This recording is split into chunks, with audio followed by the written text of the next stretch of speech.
What's going on, everybody? Mortem here, this time bringing you another sort of discussion video with something that's been on my mind lately in regards to, obviously, video game length after reviewing hundreds of games. Now, this is something that has been on my mind because, frankly, I've been extremely busy outside of a break in December, which usually happens. It's been pretty non-stop since last September. It's just been game after game after game in terms of new releases. And for every one of those releases, especially when they're all bundled together, recently, for instance, in just this month of February, it's been a very busy time. And I have to take into account how long an individual game might take me to review so I can set aside time for it to do it properly. And obviously, sometimes I have to make some adjustments there, frankly, I misjudged Final Fantasy VII Rebirth, which is something I'm currently working on again after failing to get it done in January. So mistakes happen, frankly, but that's kind of why I've been thinking about this. Now, just as a small aside, by the way, I always see people say December is a crazy busy time for YouTubers and stuff, and while it's true you do make more money because the ads are worth more, I actually find that December in terms of workload is a really light month, and that's typically because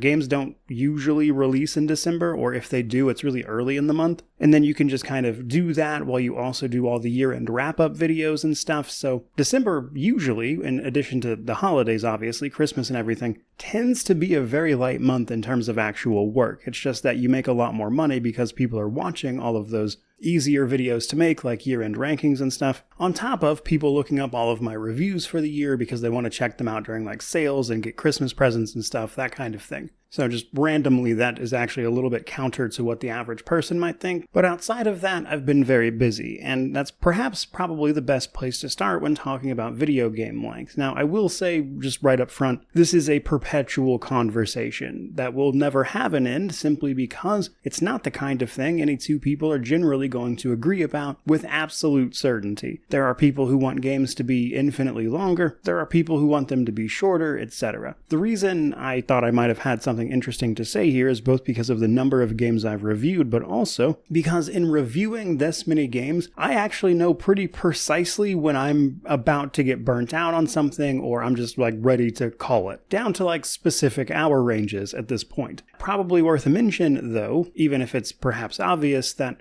I do this for a living. This is my job. I play games even when I don't necessarily feel like doing it all the time. I will generally say that when it comes to doing it as a job, this right here, talking into a microphone, tends to burn me out more than actually playing the games does, because playing the games is nothing short of a blessing. This is infinitely better than working my previous sales jobs I've talked about here and there, just so I am extremely clear. But my point being, when you play games all day, every day, your desired game length may very well change, and we'll discuss that a little bit as we go. Next little qualifier, however, we then have a genre, of course. Frankly, different genres have different lengths, and that's perfectly fine. A well-paced action adventure is typically not going to hold up to the length of a more in-depth mechanical RPG that focuses on character growth in terms of stats and overall power levels, etc. And at the very same vein, first-person shooter obviously isn't usually the longest of campaigns. So there is some variance overall there, but I have found that, speaking for myself at least, the ideal range of playtime for any game that I prefer tends to be around 30 to 40 hours. For me, that's usually a pretty good length where the game doesn't overstay its welcome, but it's also not over before things ever start to get going. I've found that holds true for basically every genre besides, some things like shooters and narrative titles that are going to be much, much shorter. But 9 out of 10, even with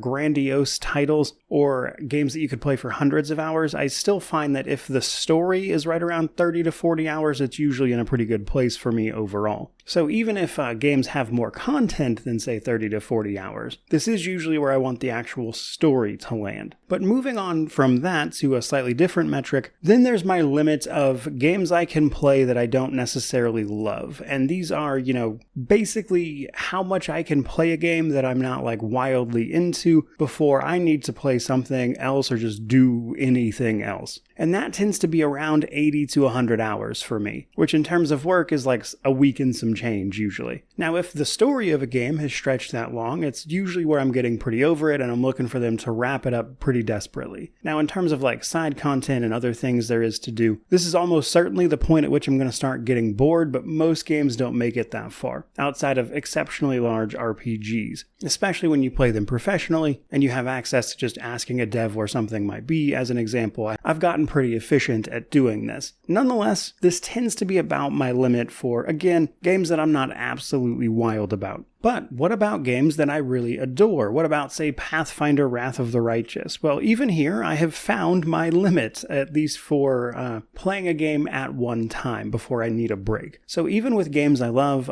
Baldur's Gate 3 in particular was probably the game I noticed very quickly where I was like, I love this game, but I just cannot play any more of this right now. And that turned out to be right around 500 hours, actually. So I can play a game, in my experience, that I love for about 500 hours before I've got to take a pretty extended break from it. That's the point at which I've got to do some other stuff. I've got to play other games, different genres preferably, because especially with this job, there's no way that I'm playing 500 hours of a game straight. It's usually that game while also working on other stuff, and the combination of those things tends to burn me out pretty hard. I actually had to take a significant break from Baldur's Gate 3 there for a while after I'd finally finished everything I wanted to do before I started Honor Mode. And then once I did Honor Mode, because I was already kind of tired of it, I was pretty ready to put it down, which is thankfully when they went kind of quiet with content, and then now we're waiting on patch 8 and I feel much better about it. But that game really taught me 500 hours is about the max I've got for something before I desperately need a break. But then there are, of course, the games that are, frankly, a little too short. Now, this one is very genre specific. So there are, longer games that I think could be too short, like in the 20 to 30 hour range. But I also don't necessarily think that's a bad thing. So there are definitely games where I'll play them for like 20, 30 hours, beat them, and be like, oh man, I kind of wanted more out of that experience. But, a game making you want to play more of it, even though there's not more to play, like a game could do worse things, frankly. But then there are games that are just straight up too short, I think, where it's like the experience gets going and then it's immediately over. A good example, I think, here is actually a game like Tyranny. Tyranny is a CRPG from Obsidian that I really enjoyed, kind of came out between the two Pillars titles. And while I've played that game a significant amount,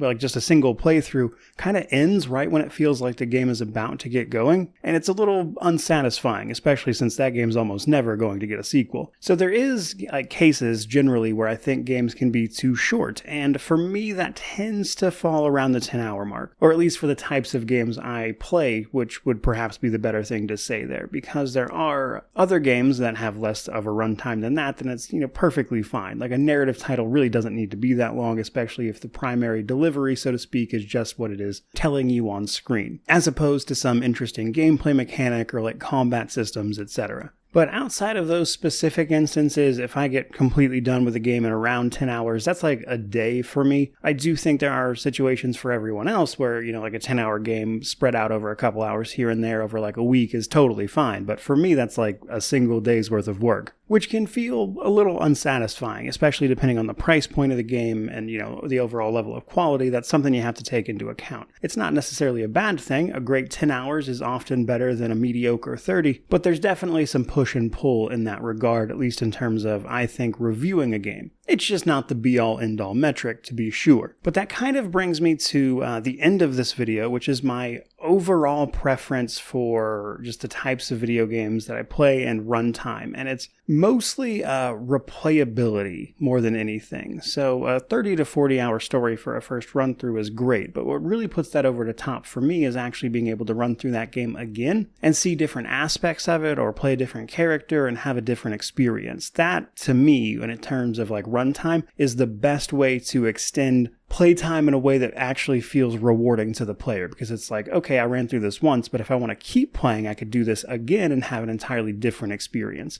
That to me is infinitely better than hitting that like 80 to 100 hour mark that I mentioned much earlier of just playing a game straight where I'm just pretty over it at that point. There are actually plenty of games that I would rather play through twice with a 30 to 40 hour story than play through a single game once at like 80 to 100 hours. But then again, even stuff like that is certainly subject to the individual and, what their skill level is, which goes back to the fact that this is a perpetual conversation no one will ever entirely agree on, because as I say this, you might be thinking, well, what about Pathfinder Wrath of the Righteous? That's your favorite game, and it's very long. Well then, dear viewer, I invite you to go watch my live stream of an Iron Man playthrough in turn-based mode that I completed in 60 hours while doing basically everything. So even in a case of a game like that, what's fast for me playing that kind of game, and what's fast for somebody else might be too two very vastly different things, which I think is what makes a conversation like this especially interesting, especially since, I have the privilege of doing reviews for a living, and other people just simply do not have the time to play that much.